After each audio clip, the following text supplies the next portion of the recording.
नमस्कार दोस्तों, मैं हूं कृष्ण अर्बन नक्सल और आज हम बात करने जा रहे हैं हिंदुत्व बुलशिट नंबर 8 के बारे में। तो हिंदुत्व बुलशिट नंबर 8 क्या है? Beef export. Bharat beef export में बहुत आगे है। कभी कभी नंबर 1 का पोजीशन पे आ जाता है, कभी कभी नंबर 3 या 4 के पोजीशन पे रहता है, लेकिन बीफ एक्सपोर्ट भारत का बहुत ही आगे है। We are one of the chief exporters of beef in the world. Bharat करीब करीब 20% बीफ एक्सपोर्ट करता है। अब यहाँ पर थोड़ा सा कंफ्यूजन है। लोग कहते हैं कि भारत में बीफ बैन है, बीफ एक्सपोर्ट मना है। बफेलो का जो मीट है वो हम एक्सपोर्ट कर सकते हैं, उसे कैरा बीफ कहा जाता है। अब ऐसे कहते हैं कि भारत कैरा बीफ एक्सपोर्ट करता है, लेकिन आप वर्ल्ड स्टैटिस्टिक्स देखिए, आप यूनाइटेड नेशन के स्टैटिस्टिक्स देखिए, तो पता चलता है कि हम बीफ एक्सपोर्ट कर रहे हैं। अब ये कैसे हो सकता है कि भारत में बीफ बैन है और फिर भी बीफ एक्सपोर्ट हो रहा है? लेकिन चलिए ऑफिशियल वर्जन मान लेते हैं कि बीफ एक्सपोर्ट नहीं हो रहा है। हालांकि by many accounts 20% of the world demand for beef is met by India, कभी कभी उससे भी ज़्यादा। हमारे यहाँ से जो बीफ एक्सपोर्ट होता है वो बोनलेस है बाय लॉ। अब बोनलेस एक्सपोर्ट होने से किसी को पता नहीं चलता है कि ये बफेलो मीट है या काऊ मीट है। लेकिन बीफ एक्सपोर्ट में हमारा नंबर 4 पोजीशन है। नंबर 4 पोजीशन किसके पीछे? Brazil, USA, Australia and India. ये हैं big 4। Brazil is the leading exporter, लेकिन इंडिया का भी नंबर बहुत आगे है। पाकिस्तान का होना चाहिए था, नहीं है। पाकिस्तान का कहीं भी रेस में नंबर है ही नहीं। India is number 4, sometimes number 2, sometimes number 1 in beef exports. अब आप कहोगे नहीं कृष, ये गलत कह रहे हो, we are only exporting carabeef. अब कैरा बीफ एक्सपोर्ट और बीफ एक्सपोर्ट को कंफ्यूज नहीं किया जाता है। Internationally buffalo meat is called carabeef. Carabeef export और बीफ एक्सपोर्ट में कंफ्यूजन नहीं किया जाता है। So I don't think so. लेकिन फिर भी एक बार मान के चलते हैं कि India is an exporter of carabeef, whereas गाय जो हमारी माता हैं, तो गाय माता का बरियल होता है या क्रिमेशन होता होगा।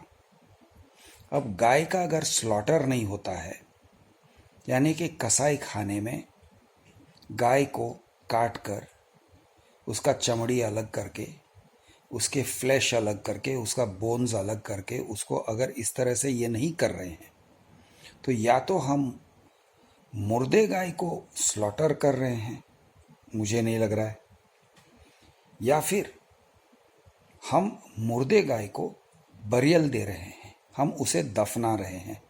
अब अगर मुर्दे गाय को दफना रहे हैं तो गाय का बुढ़ापे में क्या होता है? गाय मतलब गाय, और मादी और नर दोनों, मेल एंड फीमेल काऊ, ठीक है, का क्या होता है, और काफ का क्या होता है? क्या कोई उसे खिला रहा है? क्या पीएम केयर्स में से मोदी जी कोई बहुत बड़ी गौशाला चला रहे हैं, या एक बहुत बड़ी गौशाला है उत्तर प्रदेश में या अयोध्या में जिसका हमें खबर ही नहीं है, जो कई हजार एकर्स की गौशाला है और वहाँ पर गाय ही गाय हैं, जिनका दूध नहीं निकल रहा है, जो दूध नहीं दे रहे हैं, जो कोई प्रोडक्टिव काम नहीं कर रहे हैं इकोनॉमिकली, उनको खिलाया जा रहा है ऑन अ नेशनल स्केल? मुझे तो नहीं लगता। कोई नेशनल लेवल पे शमशान घाट है जहाँ पर गाय माता को पूरी इज्जत के साथ, ब्राह्मण के मंत्रों के साथ ये कर दिया जाता है, क्रिमेशन किया जाता है? कोई क्रिमेटोरियम है जिसका मुझे खबर नहीं है या हमें किसी को खबर नहीं है? या हो सकता है उसको बरियल किया जाता होगा, तो कोई काऊ बरियल ग्राउंड होगा और उस काऊ बरियल ग्राउंड में हम लोग शायद हेडस्टोन्स भी रखते होंगे कि here lies my mother, my beloved cow Dhanno, my beloved cow Dhanno, who used to give milk to me and my entire family and who used to sustain me and my entire family। ऐसे करके कोई काऊ burial ground में headstone लगाते हैं शायद, और हर साल जाके उसके ऊपर चादर उड़ा के आते होंगे या पूजा करते होंगे, पता नहीं। पूजा पाठ भी करना चाहिए, गाय हमारी माता है तो ये सब होना चाहिए। मुझे तो ऐसे लग रहा है कि ये सब नहीं है, इसलिए कहीं ना कहीं हमारे देश में काऊ स्लॉटर तो होता ही होगा, क्योंकि फार्मर्स के पास काउज हैं, बुल्स भी हैं। काऊ बच्चा देती है तो छोटे से काफ भी हो जाते हैं। अब काफ को कैसे संभालोगे? काफ को फीड करना पड़ेगा, आप अगर जिंदा रखते हो तो। अगर छोड़ दोगे तो लावारिस हो जाएंगे, लावारिस होके इधर उधर भटक के फिर मर जाएंगे। अच्छा, मर जाते हैं तो क्या करते हो? उनको बरियल ग्राउंड में भेजते हो या उनको क्रिमेशन में भेजते हो या फिर उनको स्लॉटर हाउस में भेजते हो? क्या करते हो? तो मुझे लग रहा है कि ऐसे कोई फैसिलिटीज नहीं है, इसलिए इनका स्लॉटर हो रहा है। अब मोदी गवर्नमेंट 2014 से है, तब से हमें एहसास हुआ है कि गाय हमारी माता है। अब मोदी जी को सब कुछ मुमकिन है। मोदी जी चाहें तो आराम से एक दिन 8 बजे को आ सकते हैं और कह सकते हैं, भाइयों और बहनों, हमने निर्णय ले लिया है कि अगले 5 साल में हम हर गाय को अयोध्या लेकर जाएंगे और अयोध्या में एक विशाल महागौशाला बनाया जा रहा है और उस विशाल महागौशाला में हम सभी गायों को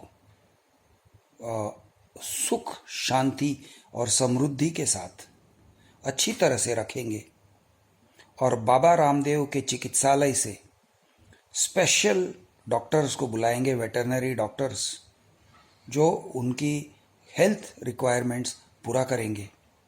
उनको हर हफ्ते हेल्थ चेकअप होगा और उन्हें विटामिन्स खिलाया जाएगा, पौष्टिक आहार खिलाया जाएगा। ये सब कह सकते हैं। मोदी जी ने अगर कह दिया तो आई एम श्योर डोनेशंस भी आ जाएंगे, जैसे पीएम केयर से डोनेशन आए थे, या फिर वो गवर्नमेंट एम्प्लॉयज़ का 1 आध महीने का सैलरी ले सकते हैं पीएम काउ केयर्स के तरफ। अब अगर मोदी जी ने कह दिया तो आई एम श्योर ये सब हो सकता है। कहते क्यों नहीं है? कहते क्यों नहीं है दोस्तों? क्योंकि हिपोक्रेसी। मोदी जी नहीं चाहते हैं कि काउ स्लॉटर बंद हो जाए, कि गाय का चमड़ा निकाला जाए, कि गाय का मांस बिकना बंद हो जाए, क्योंकि फार्मर्स के लिए तो बहुत बड़ा इकोनॉमिक क्राइसिस हो जाएगा। चलो छोड़ो, जो भी कारण हो, किस कारण से मोदी नहीं कहते हैं वो मैं नहीं जानता हूँ, लेकिन ये मैं ज़रूर जानता हूँ कि मोदी जी ऐसे नहीं कह रहे हैं, कभी भी ऐसे नहीं कह रहे हैं। और मैं नहीं समझता हूँ कि मोदी जी 8 बजे टीवी पे आके 12 बजे के लिए अनाउंसमेंट कर देंगे। उन्होंने डीमोनेटाइजेशन कर दिया, 500 और 1000 रुपए के नोट बंद करवा दिए। उन्होंने आपको और मुझे लॉकडाउन में भेज दिया, चाहे फिर माइग्रेंट लेबरर्स चलते चलते मर जाएं। लॉकडाउन मतलब लॉकडाउन, फिर कुछ नहीं चलेगा, भूखे मर जाओ अपने झोपड़े में, लेकिन लॉकडाउन नहीं खुलेगा। अच्छी पॉलिसी है। मोदी जी अगर हैं तो मुमकिन है ये सब। मोदी योगी राज में ये सब किया जा सकता है। ये कसाई खाने बंद करवा सकते हैं। कसाई खाने में है कौन? मुसलमान ही तो है ना। वैसे तो हिंदू लोग कहाँ ये सब मीट वगैरह खाते हैं, वो तो सात्विक आहार खाते हैं। हम लोग तो सारे सात्विक आहार पे जीने वाले लोग हैं। यही लोग हैं मुसलमान जो मीट, मच्छी, मांस, dirty stuff, non veg, blood, bones, ये सब वही तो पसंद करते हैं। हम कहाँ पसंद करते हैं? हमारे लिए ये सब ज़रूरी नहीं है। हम तो भैया रोटी खाएंगे, biryani, veg biryani, not non veg biryani, biryani खाएंगे, ऐसे सब वेज फूड खा के रह लेंगे। तो फिर मोदी जी, आपने ये तो बीफ बैन वैसे तो नहीं इंट्रोड्यूस किया है 8 बजे आके। आपने कभी ऐसे नहीं कहा है कि गायों को हम रखेंगे। तो गाय कौन रख रहा है? गाय कहाँ जा रहे हैं? बरियल ग्राउंड में नहीं जा रहे हैं, उनका क्रिमेशन नहीं हो रहा है। वो अगर स्लॉटर हाउस में भी नहीं जा रहे हैं तो जाते कहाँ हैं? कुछ बीजेपी रूल्ड स्टेट्स हैं जैसे कि गोवा है और अरुणाचल प्रदेश है, जहाँ पर काउ स्लॉटर अभी भी अलाउड है। क्यों अलाउड है मुझे नहीं मालूम। वैसे तो नहीं अलाउड होना चाहिए मेरे हिसाब से। लक्षद्वीप में अगर वो लक्षद्वीप को वेज करना चाहते थे या फिर काउ स्लॉटर वगैरह बैन करना चाहते थे तो वो तो अरुणाचल प्रदेश में कर सकते हैं और तमिलनाडु में कर सकते हैं और गोवा में कर सकते थे। गोवा में तो उनका बहुत स्ट्रांग गवर्नमेंट है। क्यों नहीं कर रहे हैं? नहीं पता, लेकिन नहीं कर रहे हैं क्योंकि क्योंकि हिपोक्रेसी की कोई सीमा नहीं है। अब मैं चाहता हूं कि मेरे हिंदुत्व प्रेमी दोस्त लोग मुझे बताएं, मुझे समझाएं कि भारत वर्ल्ड का one of the top 4 exporters of beef क्यों और कैसे है, और गायों के साथ क्या किया जाता है।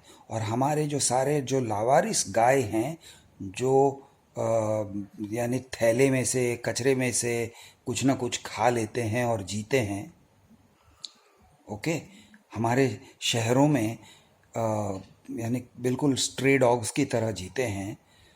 तो भैया ऐसे क्यों है कि हमारी माताएं कचरे से खाने के लिए मजबूर हैं?